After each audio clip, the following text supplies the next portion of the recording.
Welcome, everybody. Welcome to Amity's Practical Customer Success webinar series. Today, we're going to be talking about predictable customer outcomes and managing the entire customer journey. If you want to follow, you can follow the Twitter stream using the hashtag Practical Customer Success. If you have any questions or comments about the webinar, please use that hashtag. We'll be following it closely. And it's my honor today to introduce Jessica Weisz. Jessica is the Chief Customer Officer of SoapBox. SoapBox is an employee empowerment platform and has large enterprise customers all around the world, and with a tricky customer journey to manage. And so Jessica's learned a lot about managing her customer's journey and standardizing that process. And so she's going to be talking about that today. So Jessica, welcome. Thank you for taking the time to speak with us. And the mic is yours. Ooh, thank you. Thanks, Paul. Hi, everyone. Awesome. Let's dive in. That's me. Hi, folks. So this is the face of me, Jess, that's going to be talking to you for the next 45 minutes. And hopefully talking and interacting. So I encourage, as we're going through, please ask questions. And we've got a couple of polls, so looking forward to your responses as well. Definitely don't want to make it just a one-way. Let's try to make as much as possible, use the technology and make it a two-way dialogue. All right, let's dive in. So a little bit more about myself, just to give you a context of where I'm coming from, and shapes a little bit about the type of insight that I'll share. As you can see with the logos and the bullets on the board or on the screen, I'm a corporate gal, came from that place, and really thinking about how do you make large companies shift and how do you make people change their behavior. And a lot also around client service. And so it's with that mindset that I brought that to working at SoapBox. Been at it a couple of years now. It was employee number 7, and we've grown our business and the client base. And as Paul very eloquently, politely said, it's a tricky program to run. And that's where client success really comes in and is important. So just to give you context on SoapBox, because it's going to help frame the recommendations and some of the insights that I'm going to share later down the road. SoapBox is a B2B platform, and it's essentially like an employee suggestion box, but on steroids, of course, like any other SaaS platform. Essentially, employees add their ideas, they vote and comment, so they share their ideas on how to improve the organization. Leaders, in turn, respond to those ideas and implement those ideas to create a two-way dialogue. And so that's a big change to happen for just a small software to influence. And so there's people and process that have to complement the technology in order to make that innovation change happen. And that's where I'll share my insights. And then I guess the last thing about me is I like kale. That's a little fun thing, and always gets a good chuckle. So enough about me. I want to introduce you to 2 other people. This first is this guy. I call him Ben, and Ben's the customer. And pretty similar to all of the customers that we have, they ask us a few questions, and they ask, how's this all going to unfold? And how do I know what good looks like? They've never run an innovation program before, and so they're not really sure what success is. And then, of course, day one, they're like, what do I need to get started? And then along the way, what do I need to keep going? And of course, in the back of their minds, they're thinking and getting a little nervous about looking stupid, or worse, getting fired. When you launch a new program, when you launch a new software, there's always a political, professional risk that you take to say, yeah, this is going to work, this is going to drive the results that we expect, and it's client success that helps them along the way. And so it's these questions in mind that I think about when we were creating the journey. There's one other person I want to introduce you to, and her name is Beth, and she's the client success manager. And interestingly, as the client success team at SoapBox has grown, and the team has been asking pretty well the same questions as Ben. How will this unfold? How do I know what good looks like so I can coach my clients? What do we need to get started? What do I do when they're 3 months in, when they're a year in, etc.? And of course, they don't want to look stupid or worse, get fired. They want to make sure that their clients are successful.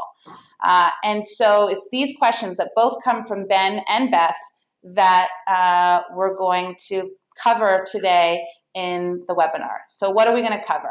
We're going to cover 3 things. The first thing is defining the journey. And so really important clarifying who are your customers and what are their needs, and we'll go into that.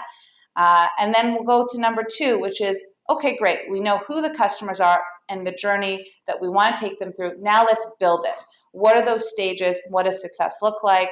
And then third is, let's deliver the journey. How do we actually take the journey that we have on paper or in our minds and influence change and deliver that to the customer and influence it or deliver it at scale? So these are the 3 areas that we're going to cover. And now I'm going to turn it back over to you and ask you the first poll question, which is, in what area do you think you are strongest? Curious to where you see, yeah, we're doing this one really well. So if you can click the which one, whether you're defining the journey, building the journey, or delivering the journey, which one do you say, yeah, we feel really confident here? Perfect. 60% have voted. It's going up, going up, going up. So this is actually kind of fun on my end to watch the ticker. All right, let's see the results.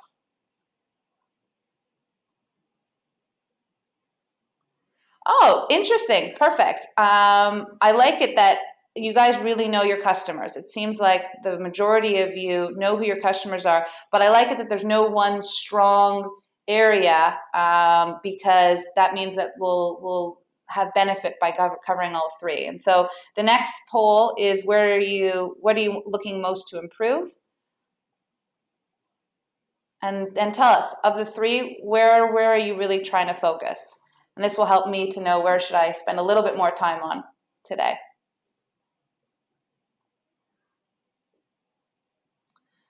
Perfect. The votes are coming in. Let's see what the results are. Beautiful. Okay, good. So we'll make sure to go through the first 2 sections at a fairly good clip and really spend time on how do we deliver the journey. And that is one of the trickiest parts because it's all great to have it in your head or the team aligned, but really when you put it into action and practice. Beautiful. So thank you for that.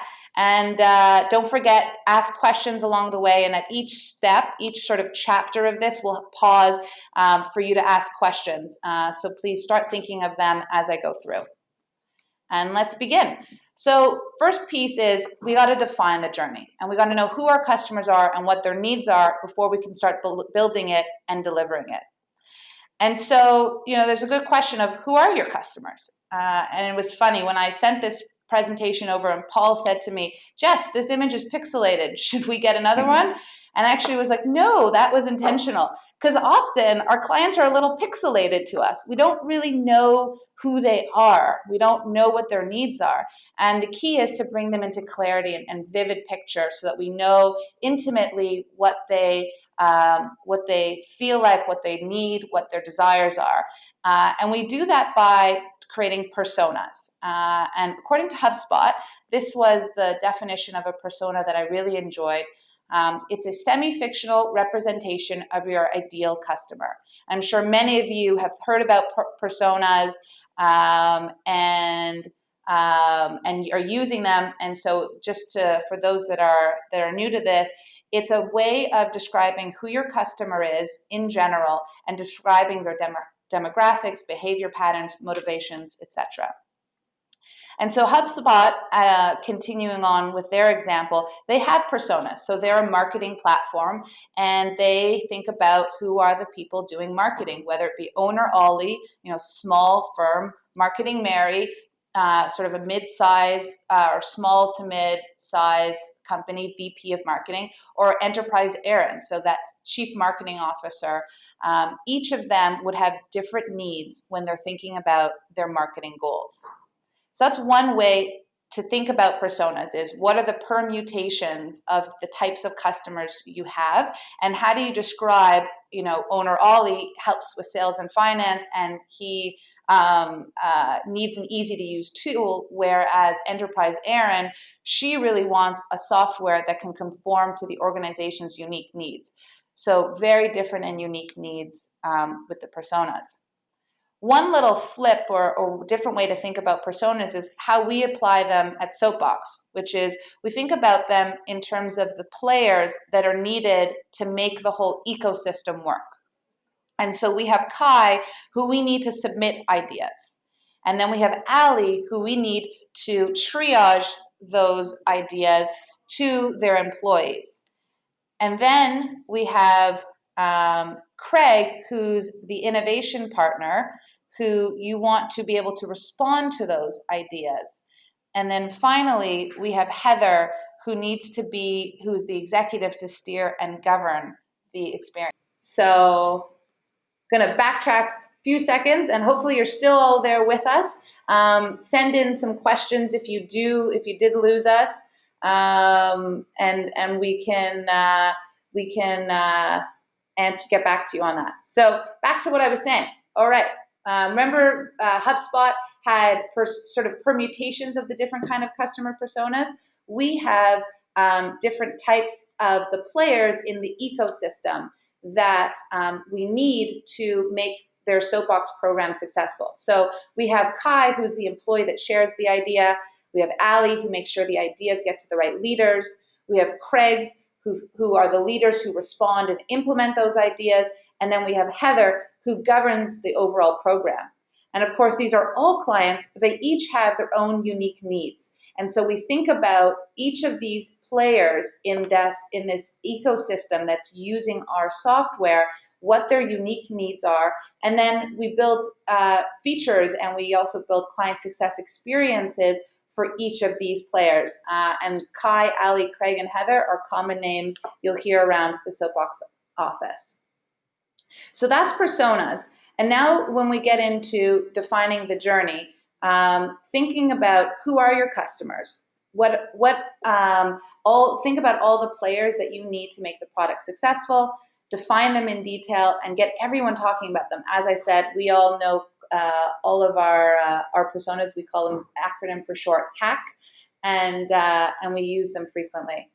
And then think about what are your customer needs. What risks do they take by using the product, and what benefits do they seek? When you understand those, you can then say, okay, this is what I'm going to address. So as an example, a big risk for using SoapBox is proving the value and the impact of the innovative ideas. So we create reports for our executives to share the value and actually monetize that. So that's defining the journey. And why does it matter? Well, we asked Ben, and he said, well, okay, cool, you get me. I'll listen to what you have to say. When our clients know that we understand where they're coming from, they're much more open to hearing our guidance. And of course, Beth feels more confident in giving that guidance because she understands them and knows what makes them tick. So good. We know that defining the journey is really important. Now we can go over to building the journey. Can I ask, is there any questions related to this? And sorry about the audio. We'll glad that we're back and you stayed with us. And yes, we will definitely send you the slides. There was a good question on that. Oh, and there's one more question. Do you use personas in sales as well? Great question. We do. And the one unique thing, and I'll just backtrack with the slides, is to show you our personas. Heather is this economic client. And in sales, they're actually only thinking about Heather and actually permutations of Heather. So more like what we saw with HubSpot, where they'll think about, okay, it's the VP of HR that might want SoapBox, or it's the VP of operations. That's how sales thinks about personas. But when we come into client success land, we know that it's not just who sales speaks to, it's a whole bunch of other players that are required to make it successful, and we need to target them with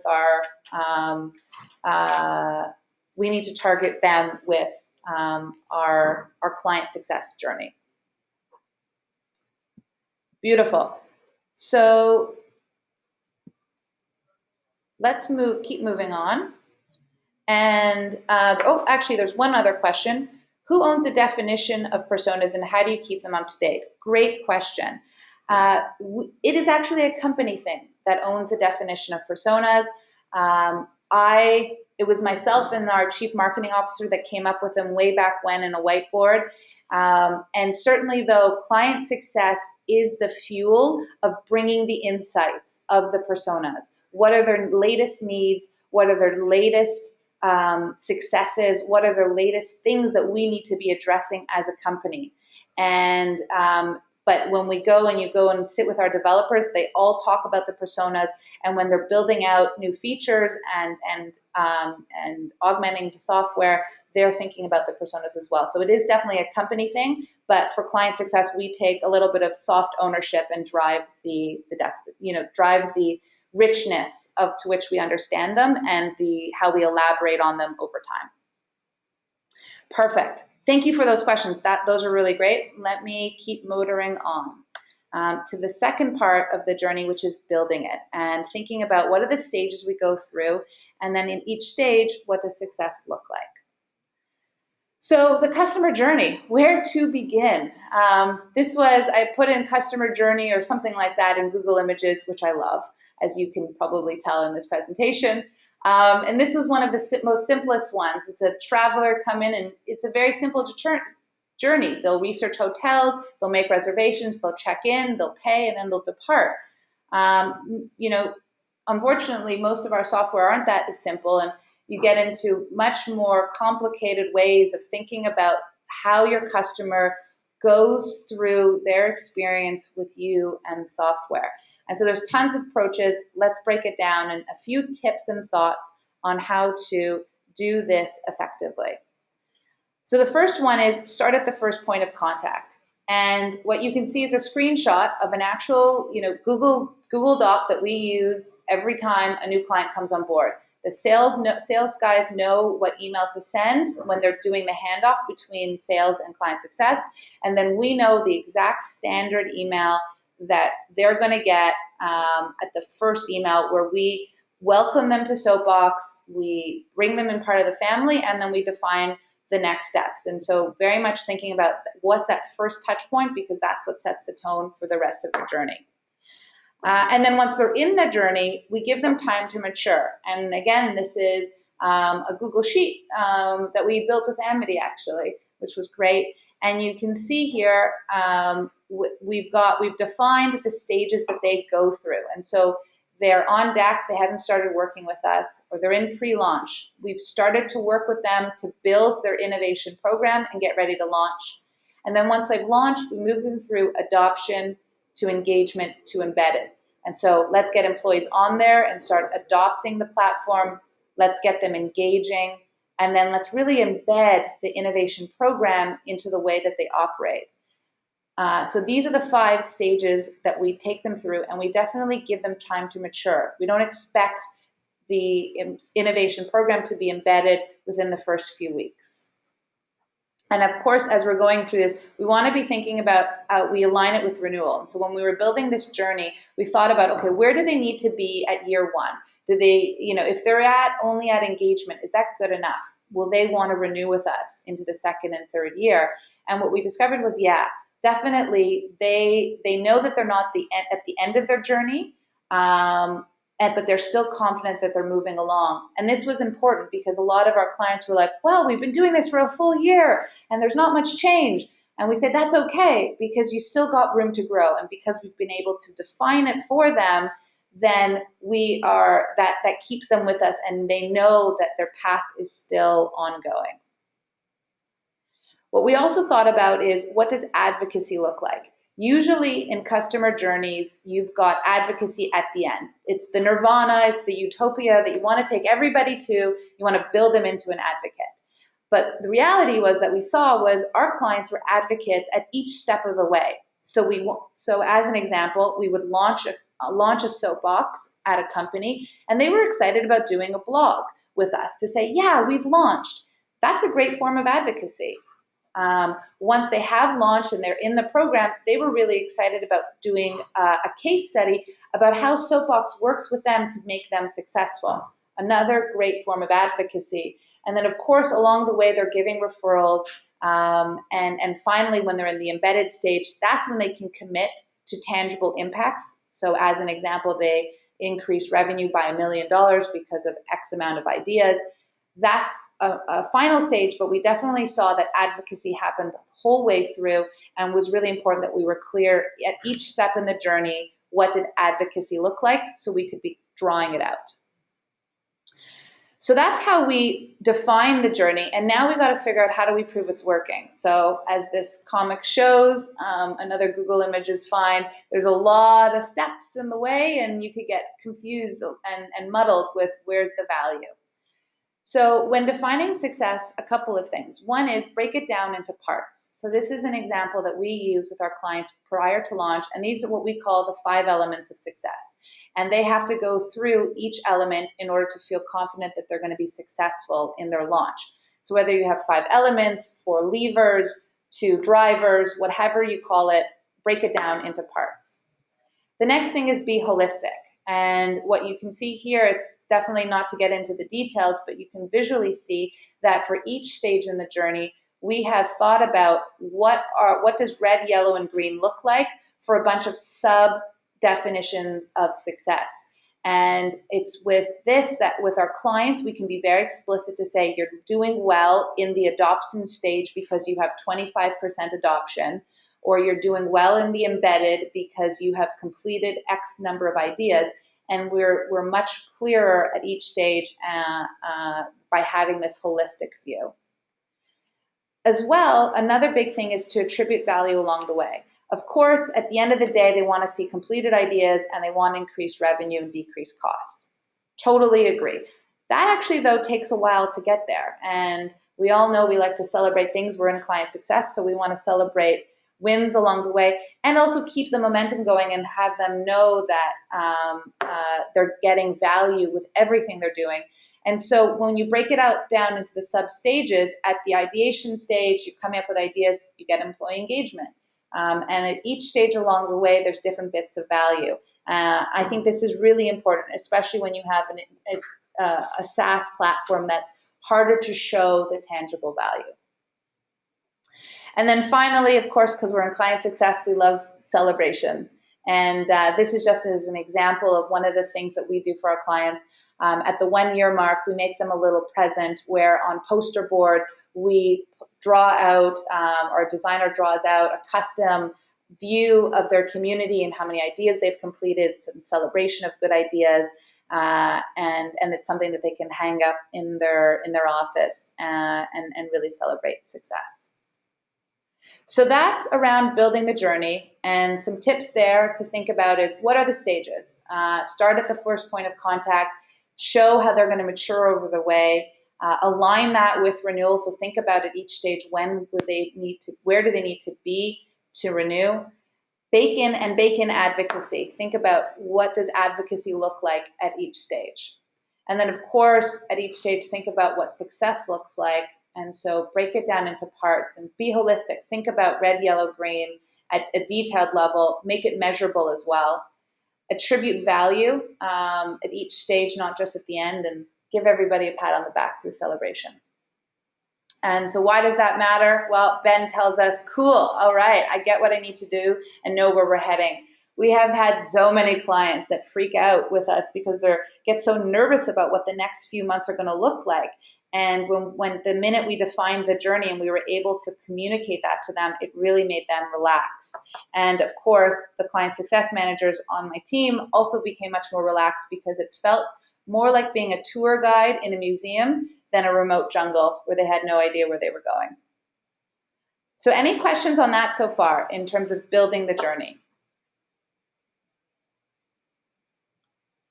Just wait a few seconds while you type away at your questions. And if not, we'll have time at the end. Okay, here's one.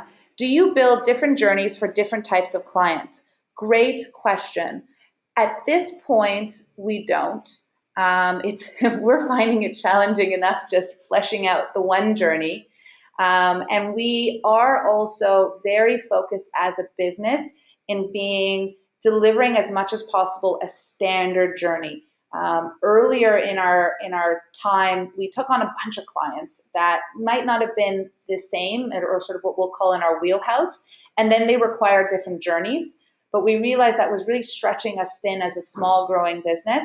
And so we've become, from a marketing, sales, and success and product perspective, really trying to focus in on this one journey so that we can do that really well, and try to sell that and deliver on that, then try to do multiple things.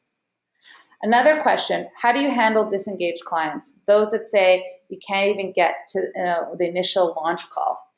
Great question. I'll use a term that our sales team uses that I'll call professional persistence. I badger them. I call them, I email them, and we keep them going to say, hey, are you ready? Are you ready?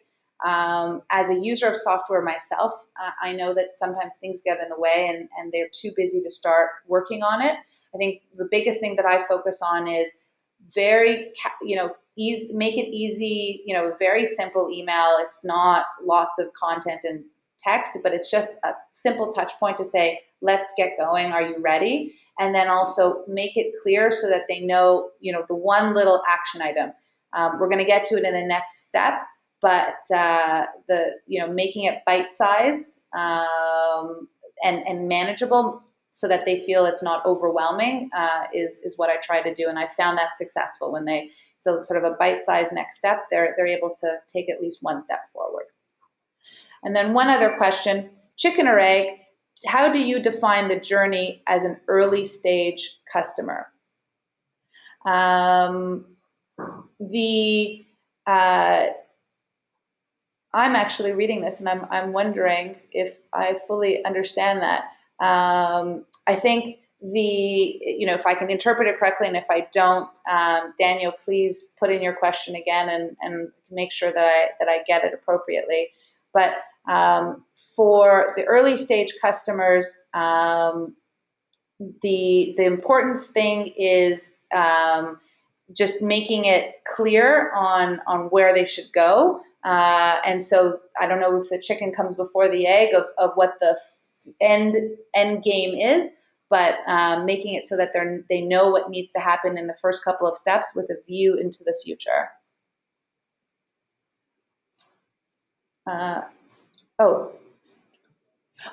Company. How do you find the journey of it as an early stage company? Great question. Yeah, when you haven't had clients that go through the full journey, what are you supposed to do? Thank you for that clarity. That is a good question, and two things. One is make it up. I made a lot of stuff up. When I started, it was like I said, employee number 7. We had a handful of clients, and even if it meant when I, sort of saying something like, oh, our other clients, da da da da da, when I was giving a recommendation or talking about where they should go next in the journey, that might have been a little bit of a fib. It might have been that we had no other client that was doing that.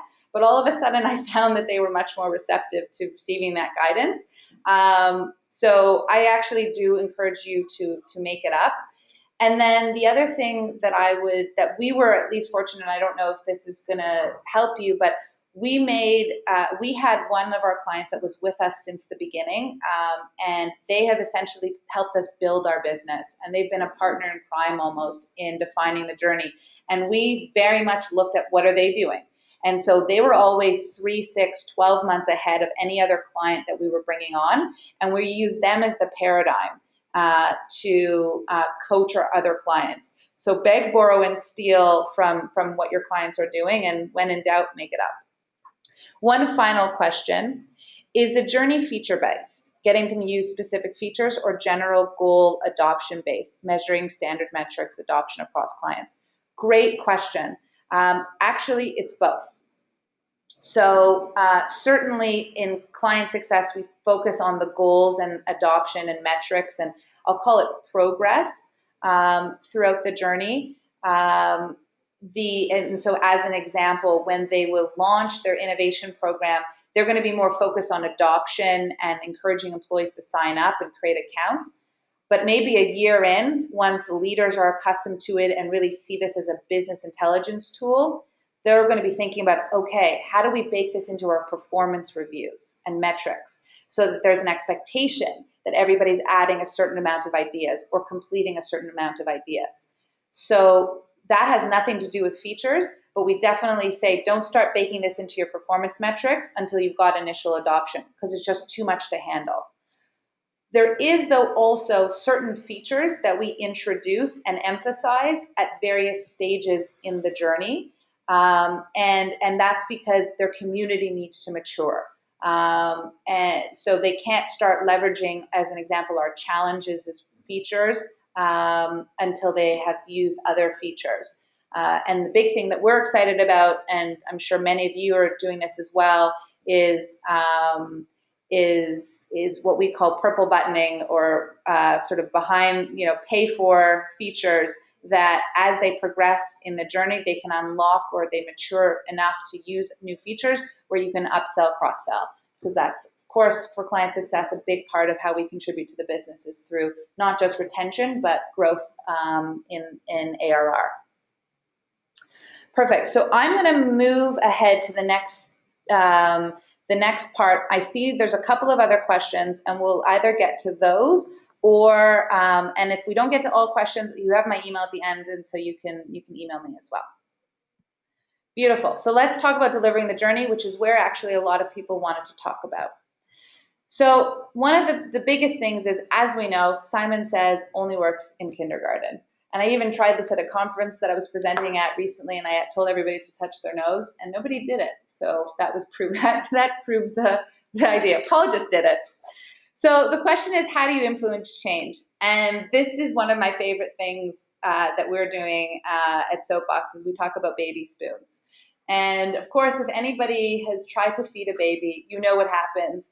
There's food everywhere on their face, and probably more on their face and their clothes than what was in the bowl or in their tummies. And in order to feed a baby well, you need to put a little bit at the edge and slowly put it in their mouth and do it over and over and over again. And a big thing that we discovered was, with clients, we were so excited about telling them everything and giving them all access to all insights or all guidance. And what happened was, it like the baby in the other picture, it ended up not really being implemented, but sitting there. And so the big word that we use every day in our in the client success team at SoapBox is baby spoons. So in an email, when you're speaking to them in a meeting and you've got recommendations or thoughts that you want them to be doing, only give them a couple. Give them what they need right now. And if in a week even you need to follow up and give them another couple more next steps, that's okay, because at least they'll have progressed 1 week. So baby spoons is a key thing that we think about at SoapBox. The other piece is making it clear and unfolding the experience bit by bit. So this is a slide you can see that we share at our meeting one, at our first meeting. And at the end of the meeting, we say, okay, great. Now we're going to go and we're going to have meeting 2, 3, and 4. And we are very clearly defined what those meetings are. And we are clear with the clients on what they can expect, because they're often just as curious as to how they're going to have to be engaged and fill up their calendars with meetings or work to do. And then we also talk about, once we have launched, how we're going to connect with them. And so unfold it bit by bit. That's one little bit of how we influence change. And then also we give them homework, and I use homework deliberately. People like accomplishing tasks, and instead of using the word next steps, we found a drastic change between saying, okay, and next steps are la la la la.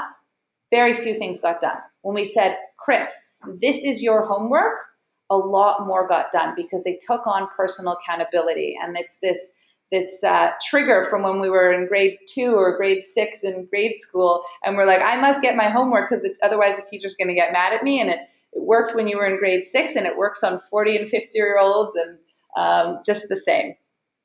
So think about those when you're trying to influence change. And then the other thing is, now let's talk about, well, how do you do this at scale? And so it's easy when you've got a few clients. I love this clip art because I think the woman's like looking at him and saying, what the hell, are you trying to teach me how to use a phone? She's like, I know how to use a phone. But anyways, so enough about the clip art. Thinking about, it's easy to deliver a journey when you've got a few clients. You might add a few more, and that's okay. But when you start to get to a ton of clients, it's hard to do at scale. You run out of time. So a couple of things that we're doing at SoapBox that might help you. One is create reusable resources. And, we've got them up the yin-yang. We've got crazy amounts of resources that at any time we can send this stuff over to clients. And a big thing that I have said is we do not leave a quarterly health check or a quarterly business review, as some people might call it, without something tangible that we can go and send to clients. And because we know the journey and we know where clients should be at each stage, we can then create those reusable resources that help us at the adoption stage or at the engagement stage. And it allows us to do that at scale. And so, of course, as I just was saying, I preempted myself as align each resource to each stage. And this is just a screenshot of my Finder. And you can see we've got the pre-launch and we've got each of the 5 stages. And then we've got assets. And it's very clear when you can go in and just grab what you need. And then a big thing is using multiple touch points. So of course, when we started off, we did phone calls and in-person meetings and emails, and that worked, and that was okay, and that's where we started. But then as we grew, we started to have more time and budget and fun, and we sent them gifts, which is another cool thing that clients love receiving. I would definitely think about how are you sending out gifts. But then we said, okay, that's great. That's very one-on-one. How do we start scaling that? And so we now have a support team that answers desk.com emails, and we have a support portal.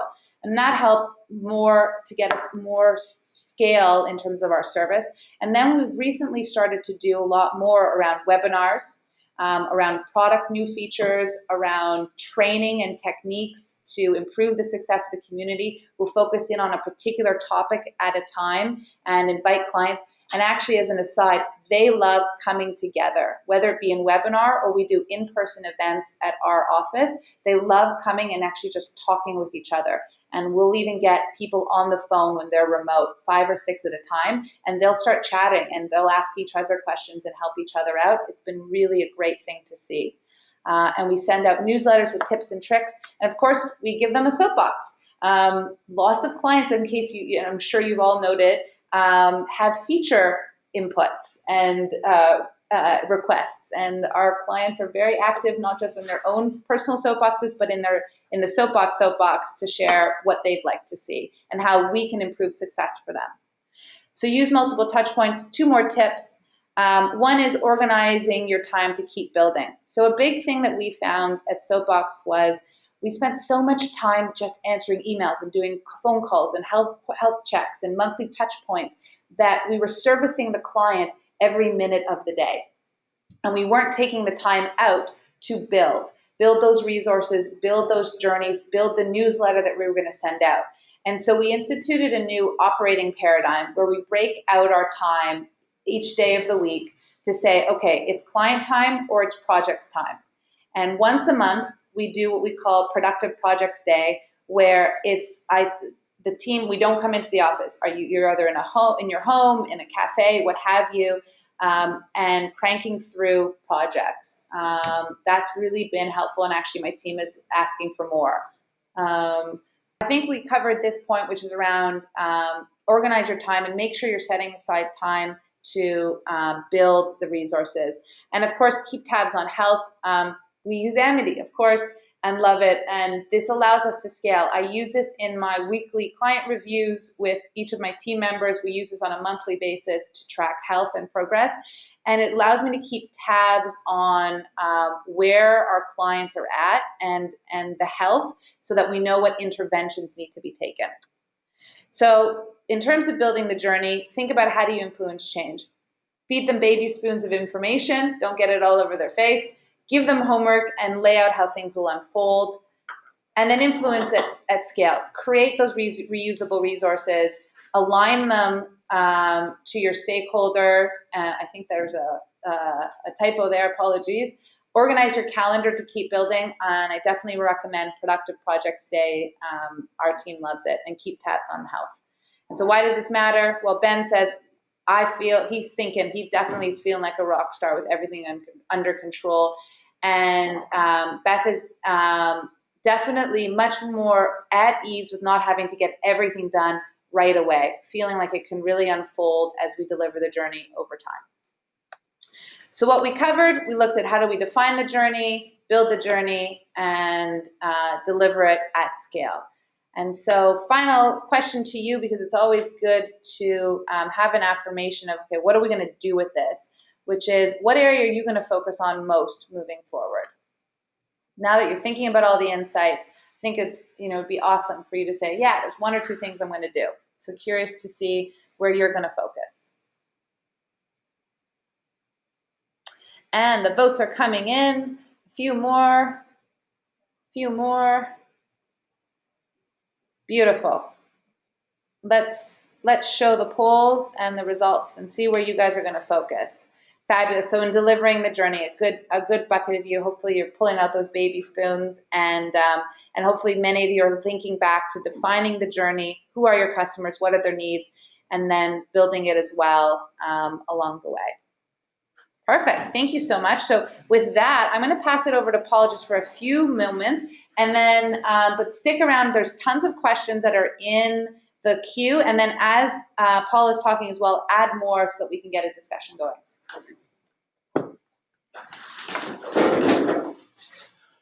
Thanks, Jessica. No, that was amazing content. I learned a lot. I took a lot of notes, and I just want to take 2 minutes to tell everyone who Amity is and what we do, and then I will pass you right back to Jessica to get your questions answered. Amity is the most powerful customer success platform on the market today, and I'm happy to explain it this way because Jessica was one of our early customers, and when she started to implement Amity, she was asking us to do things that we thought were crazy, and but I think we made her happy, and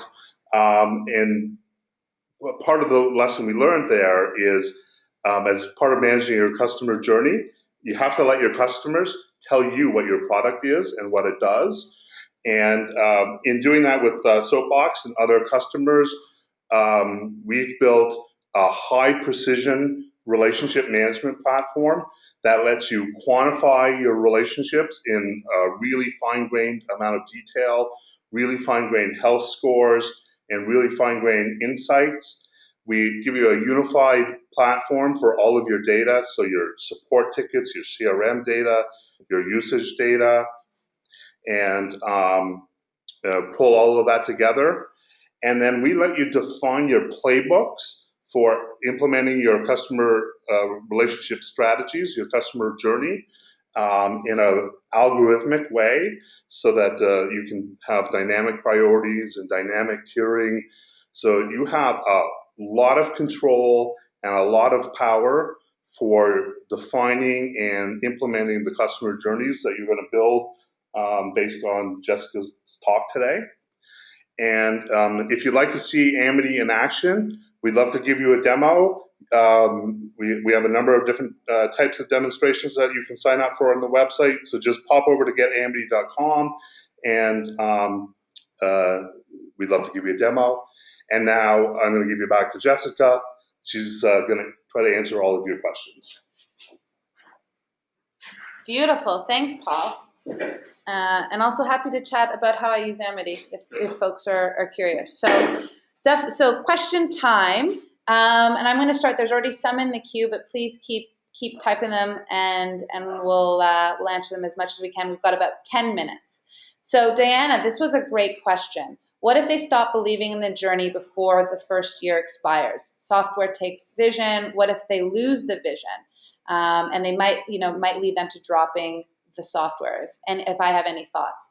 Yeah, we've dealt with this. It's a good question. The how we approach it is, and you won't remember, but the first key element of success that we've defined is clear strategy and goals. And when we launch software and start working with clients, and throughout the term that we're working with them, we always make sure that why they're using SoapBox aligns to the priorities of the top executives, because it is an enterprise-wide program, so it needs to have that support.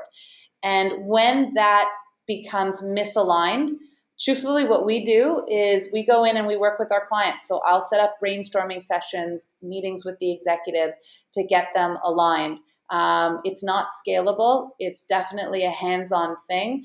That's where I think client success really is important within software, because a piece of technology isn't going to naturally embed itself into the organization and executives and leaders to find important.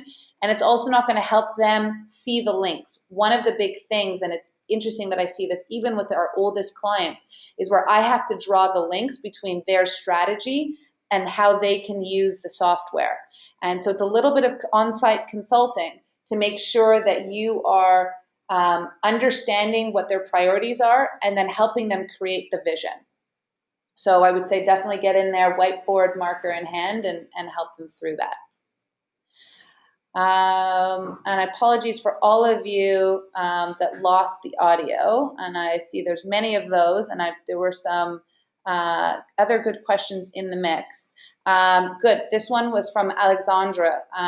In the case of launch date is when it's scheduled months away from the sign date, what strategies do you use to keep the customers engaged? Good question, because you don't want them to forget about you.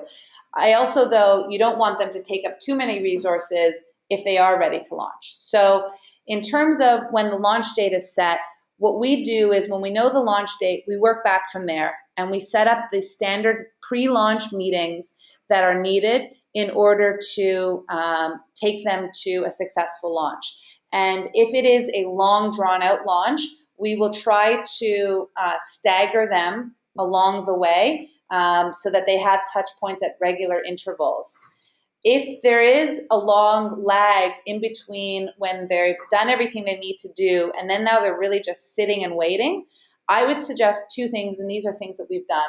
One is see if we can move up the launch and we go with like small pilots and trials, because at least it gets them active and using it. Because one of the big things I focus on is I want the launch date as soon as possible, because the longer the launch, and depending on how your contract is structured, the longer the launch, the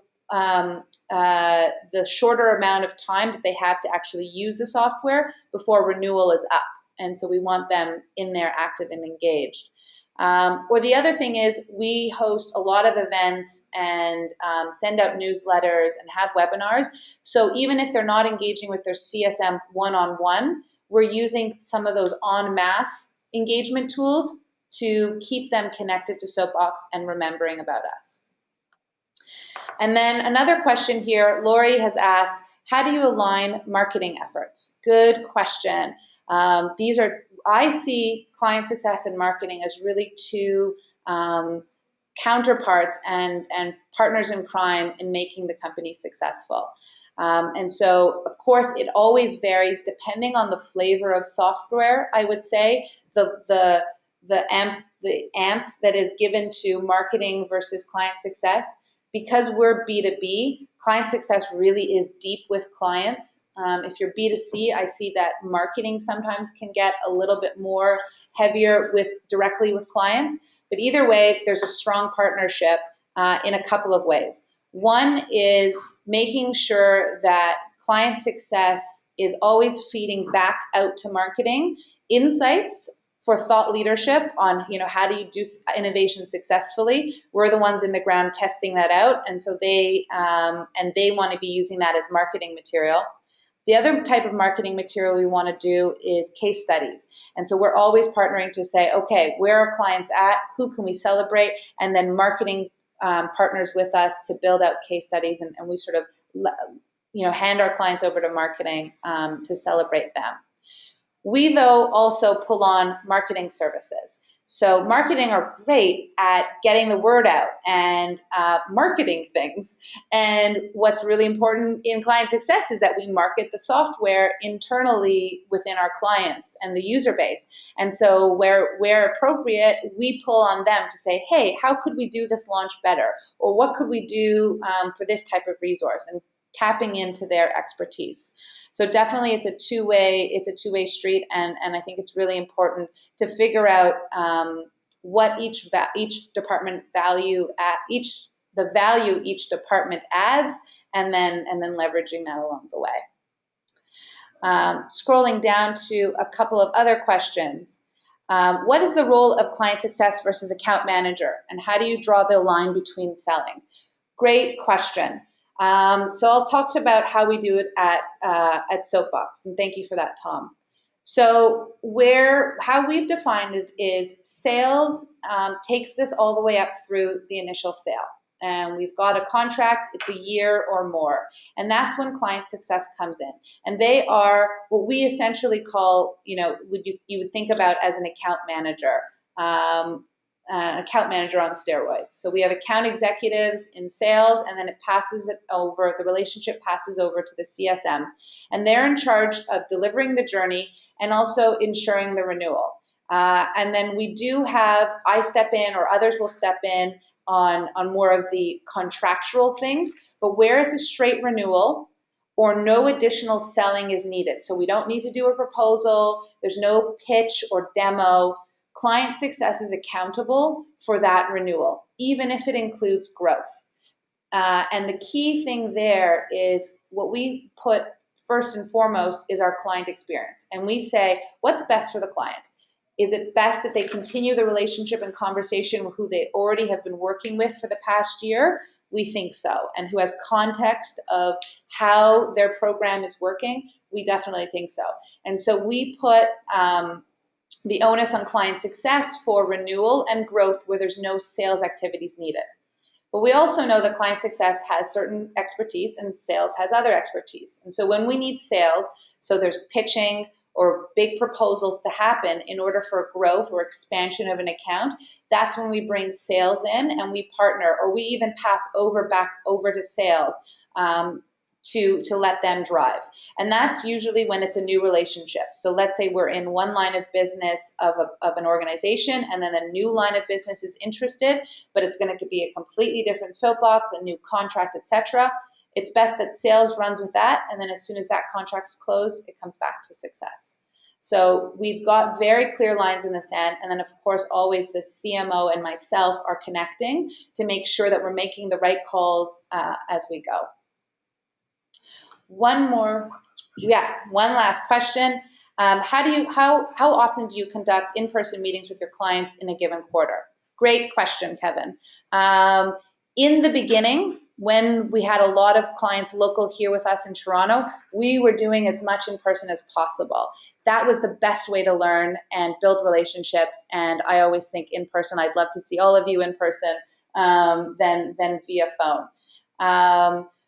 As we have matured and as we've grown accounts and they're in different cities, we don't do travel as much, and where we do travel is with larger accounts. And so we really do this on a tiered basis, and we actually don't do them as often. We do them once every 6 months, once a year.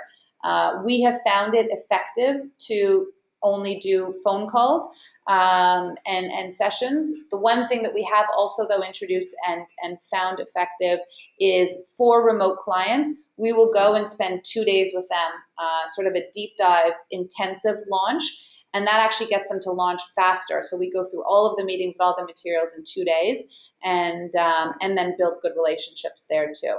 So always thinking though mainly about what's important for the customer to make them successful. And if we need to travel, then we will. So that's it for me. Let me just put this up here. If you have any questions, feel free to email me directly. Happy to engage, and I'll pass it back over to Paul. Great, thanks, Jessica, and thanks everyone for attending this current session of Practical Customer Success. And just to let you know, we have two webinars coming up.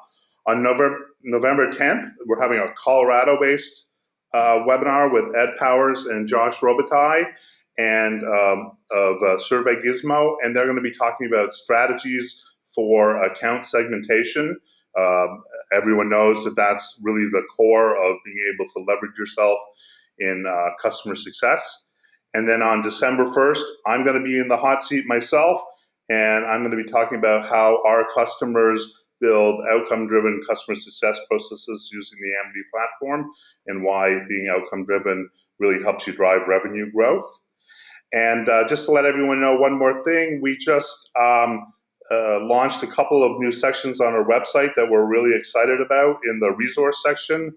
So if you go to getamity.com in the resource center, you'll see that we've launched a Customer Success Today section. So if you want to see a curated list of all of the tweets and blog posts about customer success today, it's all there. And we also launched a Customer Success Classic section if you want to see the blog posts and articles that we think really capture the essence of customer success over the years. There's a good collection of those articles in there today. Thank you very much for attending, and we look forward to seeing you on November 10th.